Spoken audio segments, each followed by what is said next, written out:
चाहे बम भरोसे देखे खातिर दहाड़ा के मन करसे। आई लव यू मेरी जान।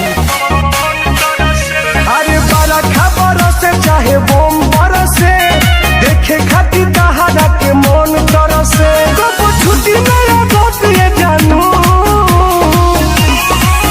ऐसा चुमावा के धोइले बड़ा लत ये जानू। घरे आई जाला बुनी में भी जात ये जानू। चुमावा के धोइले बड़ा लत ये जानू। घरे आई जाला बारिश में भी जात ये जानू। ए जानू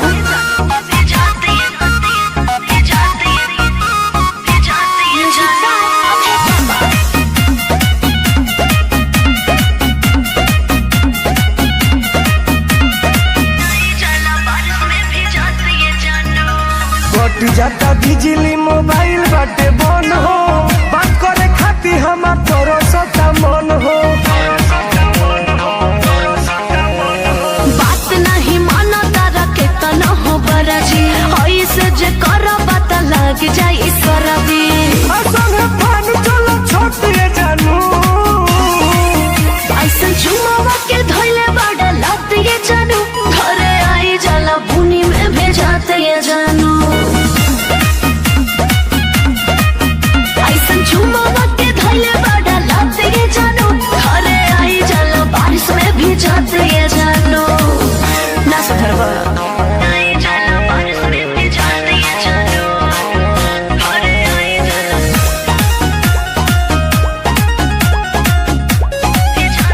भी जाते ये जानू।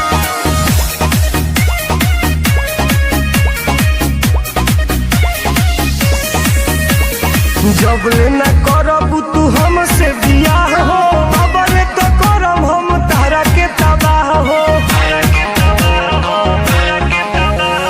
जाता ना जबर बाटे सवनर भादो। ओतने तो ढीठ सेठ सुनील टुनटुन यादव तेरे चोरा करो मत ये जानू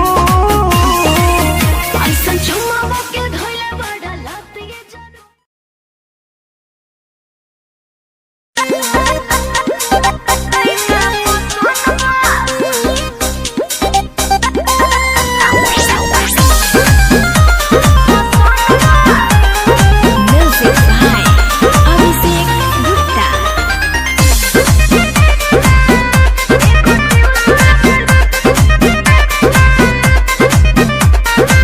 सजू धजू के रोजू जात बाड़ू पड़े नजर तोहार बोल के करा से लड़े अरे का कहे सजू धजू के रोजू जात बाड़ू पड़े नजर तोहार बोल के करा से लड़े आओ कर लुक देखो ही में नंबर 1 बा शादियों करे से करे के मन बा एगो ट्यूशन में लइका पसंद बा शादियों करे से करे के मन बा एगो ट्यूशन में लइका पसंद बा शादियों करे से करे के मन बा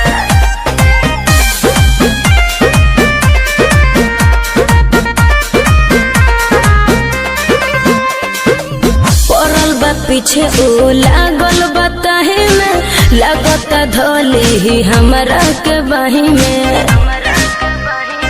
का बुझलो जब राजी बाड़ू तो दे दरोज कहियो करा के कद पर खोज कि हमर दिलवा पे बढ़ल धड़कन बा शादियों करे से करे के मन बा एगो ट्यूशन में लइका पसंद बा शादियों करे से करे के मन बा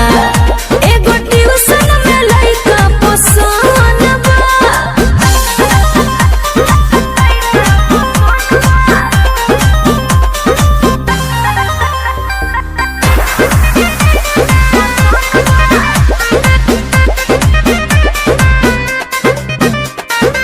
मिले नजरिया तो देला उ हंस हो प्यार के तीर जल दिलवा में धंस हो का बुझलो दिल दिहलू तो करो जन देरी लेना शादी के साथ फेरी सुनील टुनटुन ला आई है पुरान बा शादियों करे से करे के मन बा एगो ट्यूशन में लइका पसंद बा शादियों करे से करे के मन बा एगो ट्यूशन में लइका पसंद बा इश्क में लोगवा बीमार है बोला यानी कि तारा प्यार भई रहे। अरे छोड़ ना प्यार आज सब होती है बस रे। बताइए कुछ अगले कार्यक्रम के लिए गीत संगीत हो गए सब बुझाता है जे दुख गाली हंस छठे के दिन प्यार भई रहे कि ना मुअत रहू कि ना जियत रहू कि ना हम गीत हो के आवा बोलो ना तू है बोल तने में लजा तनी तन से बोल लजाता रह आ बतिया लिहाज ना खरा देखावला खाती जो निराजा रूस ओह कि न खरा देखावला खाती अरे जो निराजा रूस सुहाग रात के बात होता नायक नायिका सेज पर बैठल बाड़ो आ सुहाग रात में बात होता तो हमरो को सुन ले पहले कहला कि रोवा गन गनाइल इनका हर बाते में मसकल चोली पगला राते इसीलिए इनके लिए अंजनी चचा कि हमरो के लगही सुताली आमा सिचुएशन देख के बेटा राउर पी के रोज करे ले डरामा हमरो के लगही सुताली आमा बेटा राउर पी के रोज करे ले डरामा कि एही से पिया तनी हर मिलल बिया बोका अभी तरी नौकरी से 4 गो के हिया मना सो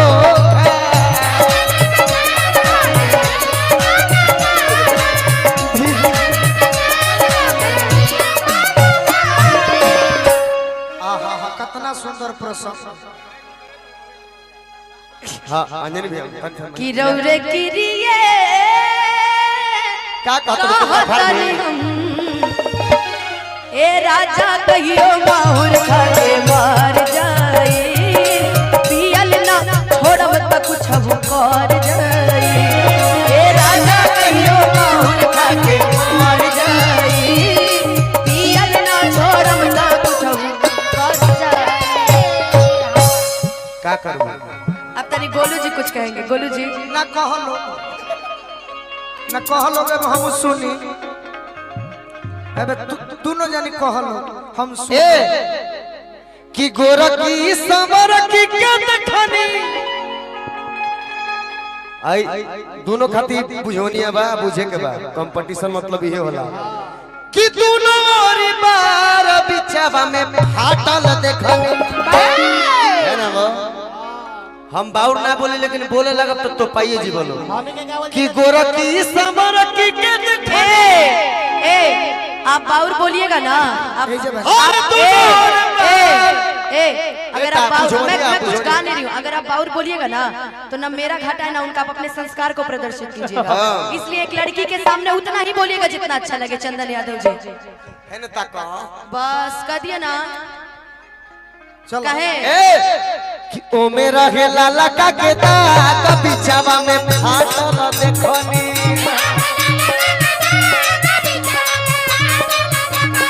ओ मेरा हे लाला का के दाग बिछावा में फाटल देखनी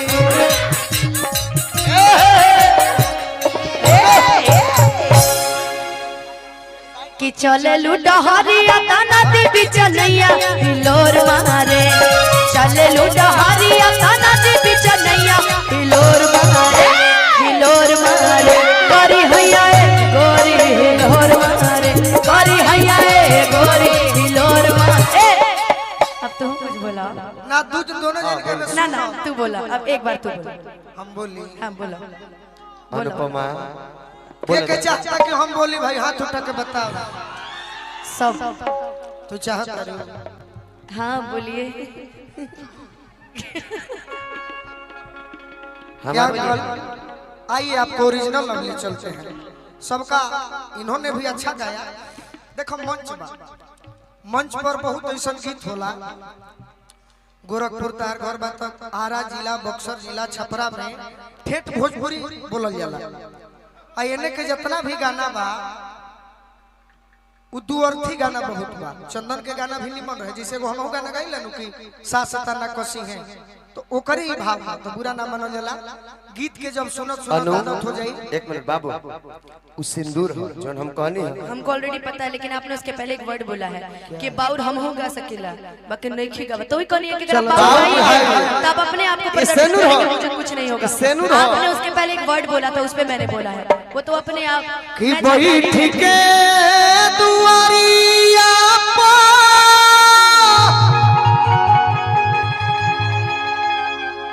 अरे रोवेली गुजारिया हो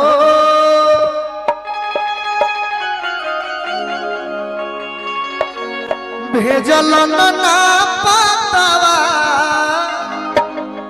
खबरिया बोला आखिर कारण का बा? चंदन होखस चाहे गोलू राजा होखस अनुपमा होखस चाहे केहू होके कारण का बा कि आज गीत संगीत कतनो निमन होता यूट्यूब पर खूब चढ़ जाता। यूट्यूब वाला रुपया कमाता रे गायक खूब रुपया कमाता रह। बाकी आज भी पदम श्री रामचंद्र मांझी के काहे दिहल गइल हा ऐसे के भिखारी ठाकुर के पगड़ी पर ढोल रहे। ऐसे उनकर भी बात होके के चाहिए। मंच पर कलाकार होटल वाला जरूर होले लेकिन निमन का खेल बनो अजहिया निमन का निमन लग जाई तो फिर बाउरका कहियो निमन ना लगे। इहो सब होला रगड़ा झगड़ा होला कि बैठ के दुआरिया पर अरे रोवे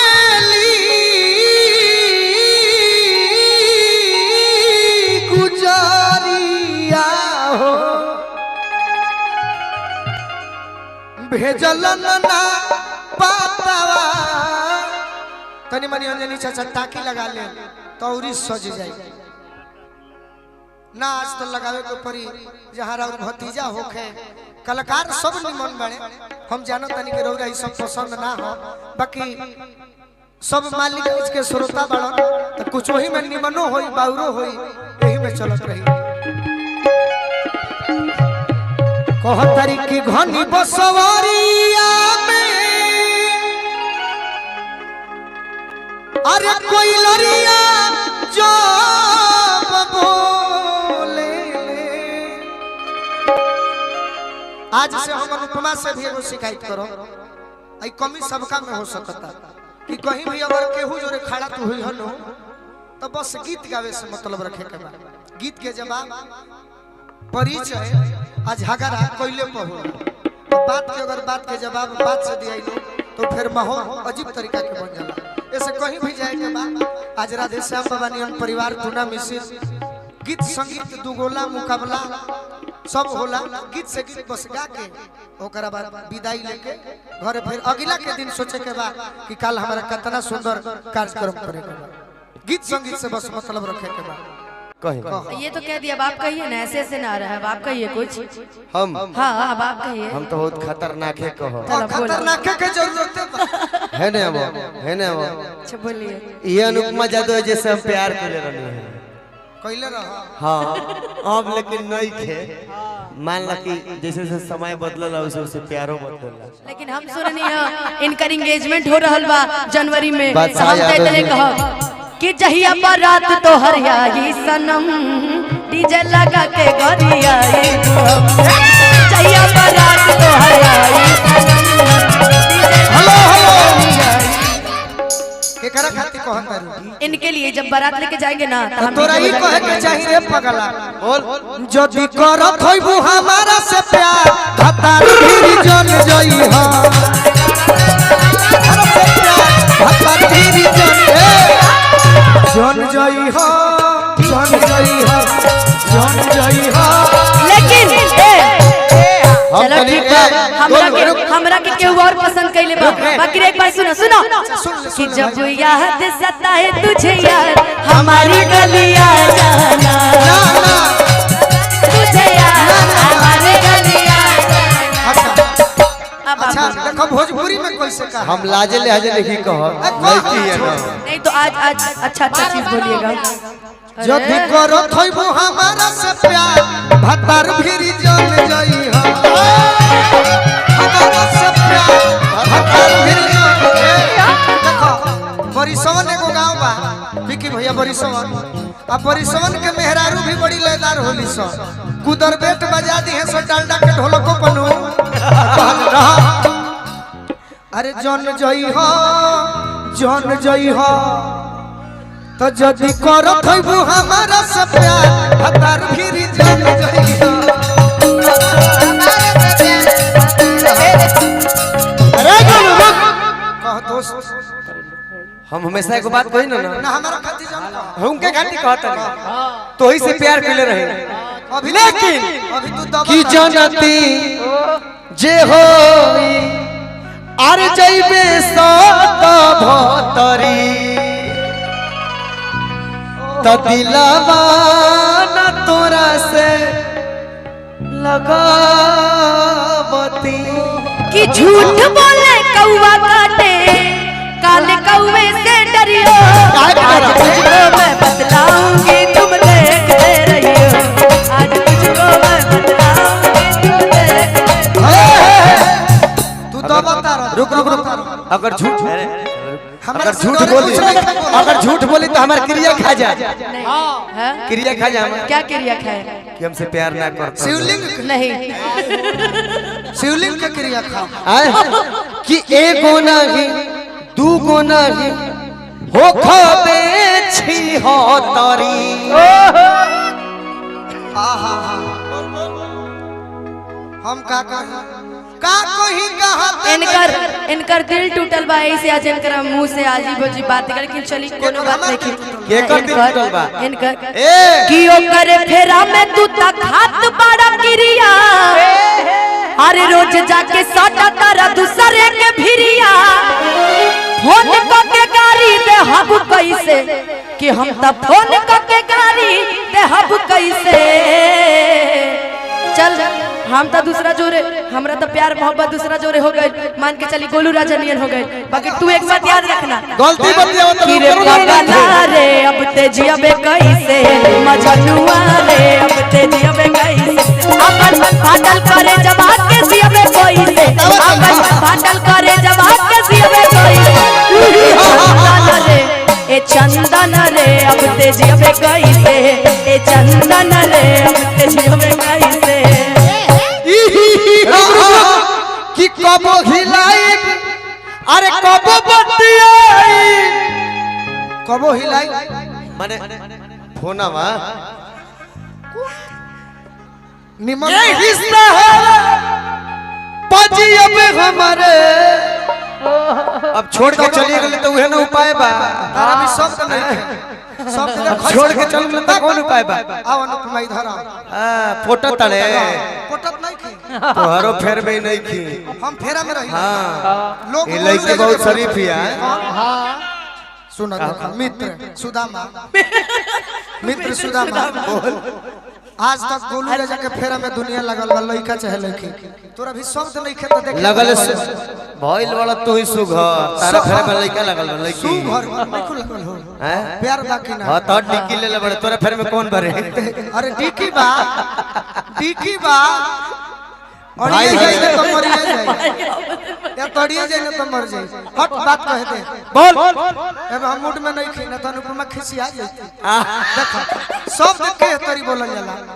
कि जाई नई हरे कर रोवता लभर छतिया फाटता हमारा अनुपमा के बड़ी दिन गीत संगीत में बात चल बहुत कुचन भई बहस भई लेकिन आज चंदन भी शब्द बुझाता का जाने काहे तू का खिया देलू का कह देलू के घर में शब्द नहीं खे मिला सब कम नहीं के तनी इज्जत कर तनी बात समझिए अच्छा इज्जत कर लड़की है ना तब तो काहे हिलावे का अगर लड़की के सुन पहले ने बतिया सुन असद भतरी वाला उहे वो भी सब इज्जतदार शब्द है बताओ अकॉर्डिंग टू सिचुएशन उहे न है हमार बतिया सुन पहले बोलो पगला अगर लड़की के बेइज्जत करे को होखे तो ओकर शरीर के एगो अंग लेकिन आज काफी तहरा तू कमी नहीं के छोड़ले बड़ा बानो। एगो बात जान ली है ना बेटा कि हाय रब्बाई प्यार काहे होला कि हाय रब्बाई प्यार काहे होला इश्क में लोगवा बीमार काहे होला इश्क में लोगवा बीमार काहे इश्क में लोगवा बीमार काहे होला इश्क में लोगवा बीमार काहे होला यानी कि तारा प्यार भई रहे अरे छोड़ ना प्यार आज सब बतिया ले बस रे बताइए कुछ अगले कार्यक्रम के लिए गीत संगीत हो गए सब बुझाता है जे दुख गाली है सो छठे के दिन प्यार भई रहे कि ना मुअत रहू कि ना जियत रहू कि ना बक हमार कहना बा कि कबो अनुपमा कहस कबो चंदन कहस कबो अरे हम तो कहते बनी त भार दे तू आओ इधर आओ आइए, बारी से बारी से देखो 1 2 3 तीन नाम तो चलता है आप भी जानते हैं सब पूरा भोजपुरी समाज प्यार नहीं करता घरी और मैसी चलता चल का गीत संगीत होके आवा बोलो ना तू है बोल तने मिला जाता नहीं तन सब बोल लजाता रह आ बतिया लिहाज न खरा देखावला खाती जो निराजा रूस ओह कि न खरा देखावला खाती अरे जो निराजा रूस इस सुहागरात के बात होता नायक नायिका सेज पर बैठल बाड़ो आ सुहागरात में बात होता तो हमरो को सुन ले पहले कहला कि रोवा गन गनाइल इनका हर बाते में मसकल चोली पगला राते इसीलिए इनके लिए अंजनी चचा कि हमारो के लगही सुताली आमा सिचुएशन देख के बेटा राउर पी के रोज करे ले डरामा हमारो के लगही सुताली आमा बेटा राउर पी के रोज करे ले डरामा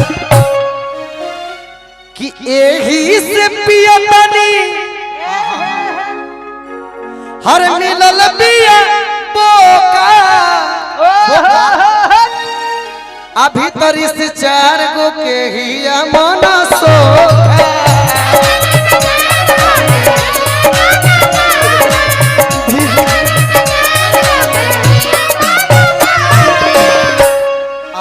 कितना सुंदर प्रसंग। हाँ अंजनी भैया कि रौरे किरिए क्या कहतनी हम